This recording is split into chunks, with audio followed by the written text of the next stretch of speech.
after we eat some KFC, we arrive in Fuzhou. That's when we're kind enough to invite us to the traditional Chinese clothing shop to experience the Chinese culture and take pictures with their equipment and very kind customers wearing their traditional Chinese clothing. And then they invited us to their restaurant, which was also a historical remnants museum full of Ming and Qing dynasty stuff. There's also lots of pictures of Mao Zedong, Sun Zhongshan, and lots of other historical figures. And then we ate there. The next day. 现在我们在福州有福之地，而我们现在站在一片三坊七巷，近看中国半部近代史。Right now we are in Fuzhou and we are standing in 三坊七巷, and we can see half of China's modern history. Right now we're at 三坊七巷, and we're at the entrance of the 三坊七巷McDonald's. And as you can see, it is very diabolical and cool at the same time, because the McDonald's is literally inside one of the ancient houses of the 三坊七巷. Let's go inside. As you can see, they literally didn't do anything to the exterior rather than just do some structural support. But on the inside, they renovated it into a traditional Chinese style, Western style look. And this is the collecting area, the ordering area of the McDonald's. And look, very cool. As you can see, there's food right here. Very cool, and it's a very interesting experience that you wouldn't expect a McDonald's to be in a traditional Chinese house. But it is what it is, and you can order stuff here. But there's also like one downside of this. Because this is in a traditional Chinese house and it is very special, lots of people are here, so you wouldn't be expecting to get seats. And another thing is, the food here is 2 times the amount of money that you need to pay in order to get the food, which is practically unpractical. So if you're coming to eat here, you're just eating for the experience, not for the food. But it is worth it if you ever think about it. I just met Xiamen University students right here. And they're currently eating McDonald's at this traditional Chinese house. So let's interview them and see what they think of this place. Is the ice cream tasty? Yes, I like it. What do you think of this McDonald's? What? What do you think of this McDonald's? It's beautiful and make me comfortable here. Okay. So what do you think about the McDonald's being inside a traditional Chinese house? I think it's a combination of culture and modernity.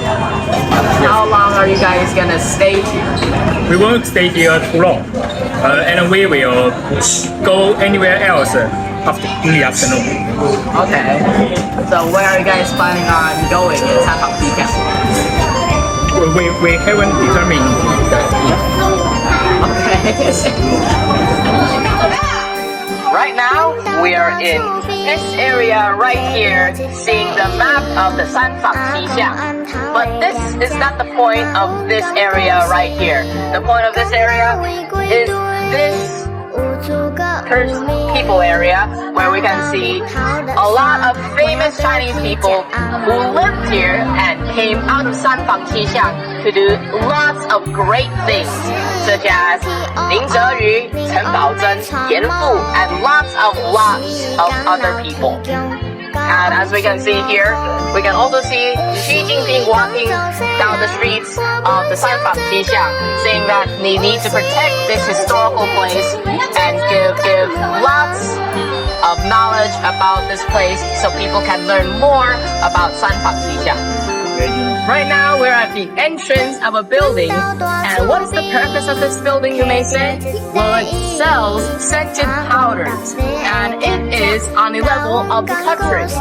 And the smells are very, very intense, So you can literally just smell the powders from outside of the building. But it smells very good, so let's go inside. Now this building has an atmospheric feel because of the watery mist coming from here. And you can see that this worker here is currently filling up powder into a bag, a little tea bag right there. Now how do they make this, you might say? Well, they put natural materials inside this canal thingy, and then they use this rolling pin to crush it and roll it into a fine powder that they can put into the bag. And then when you get home, you can burn these powders to create a scent. Oh, it's very, very hot outside in the Fuzhou temperature. But now that I'm inside, there's something very interesting about this store right here. There is a part which doesn't open, and this is called a door threshold. Now, why do ancient Chinese people place thresholds on their doors? Well, let me tell you why. Because in the old times, people believed that bad spirits exist and good spirits exist. So they place this threshold to keep the good spirits and good atmosphere inside, and then keeps all the bad spirits and demons outside of the house. But this thing also has a practical reason, because when it rains, rain always comes through the door. So what do they do to fix it? They place a threshold to block the water outside. And there's also another reason, which is to block small animals and small bugs so that the inside will be clean. Also, at the entrance of the building, there are actually wooden elephants right here. There's 2 here, and there's 2 over there. Now, what do these 4 elephants represent? They each represent one meaning, which is harmony, peace, dignity, and auspicion, which are 4 of the most important aspects of Chinese architecture. Right now, I am standing on this lane, and behind me is the heart-shaped tree. That's a toy. Why I am standing right here. If you look to the side, that is a Fujian-style house of the buildings of the end. But it looks a bit different, since in Mingnan-style houses in Kingmen, the swallowtails typically have the tail extending further to a tip, which makes it a swallowtail. But in Fujian, it is different.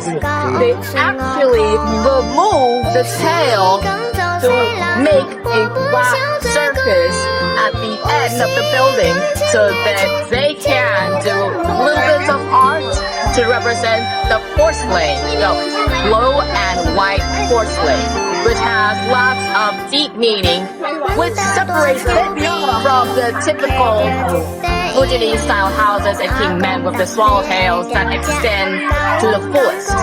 Although it was very hot,三坊七巷was still a very great place to visit, as it has lots of unique Chinese architecture and traditional dishes. Another thing is that we made lots of friends along the way, and that is what is important about going to places that you haven't been. But our friends has another traditional Chinese clothing shop and are inviting us to go there as well to take some free pictures. What are we waiting for? Let's go now!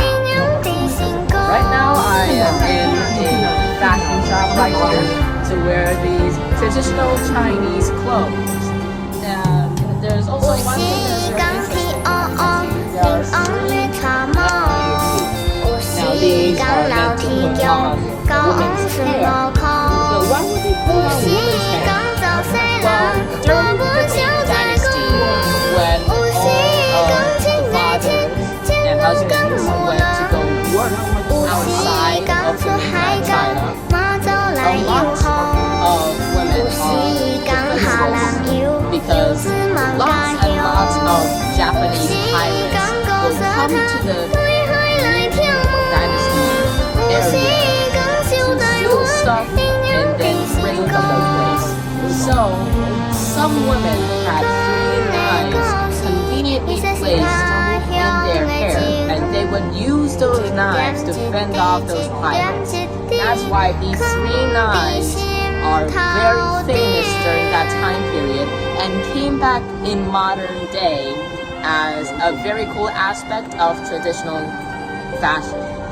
Now, these 3 knives also have meaning in them. The big one, or the first one, represents for the country. The second one, which is more smaller, represents the family. And the third one, which is the smallest, represents yourself and for yourself. This has lots of meaning and practical reasons during the olden times, and it's very cool to see them in person. Although it was nighttime, it still took a lot of effort to take these pictures, and I still sweated a lot. But our time is up in Fuzhou, so let's go back to Xiamen. We are now boarding the train to go back to Xiamen. But tonight there is a very, very big surprise, as I am going to take a stroll with my dad's friend in his own Ferrari. Right now I am in a Ferrari California T right here with my friend's dad, my good friend's dad right here. He's currently driving to California. It is a convertible, as you can see. It's a hardtop convertible. This is sick. The dash is very high quality. And the sounds are insane. The first time when I looked at this car, I thought it was a Portofino or a California. I turned out I was right. It was a California. That is the steering wheel is full. It's on carbon fiber. Side brakes right there. 讲得很好。 Thank you, thank you.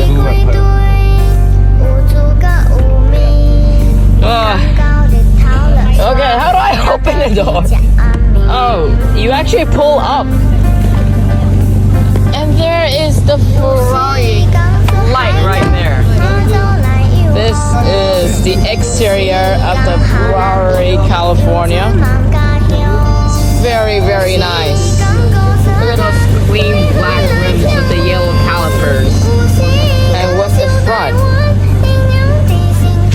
Very nice with the air vents and also the Italian flag running through the middle. It's very nice. Oh, open the hood.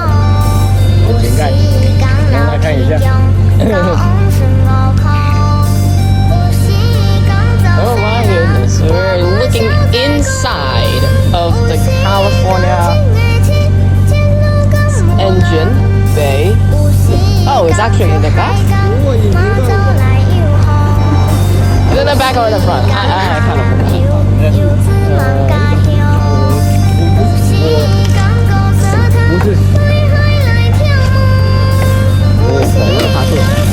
Oh, look at the inside. V8. This is a V8 engine. Wow, look at that engine cover right there with the Ferrari logo. 2 pipes running down. V8. 8-cylinder. Wow.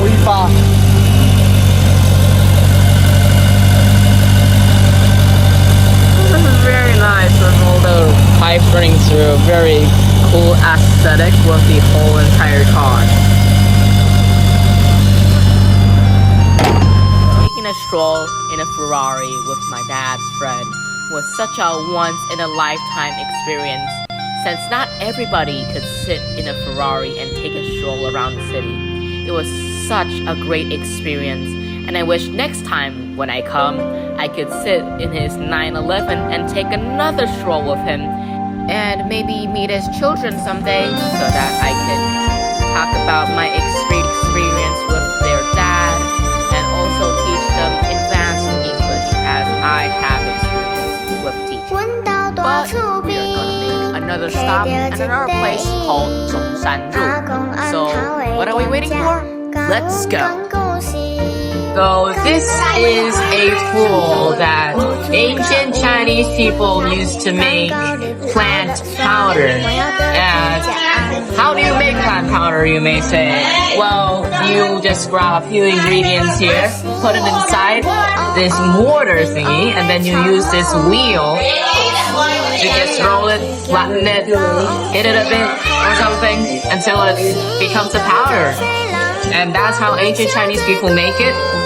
And this process is very tedious as you gotta do it like multiple times in this very long span of time so that it has time to become a powder, which can emit black flavored stuff and aroma.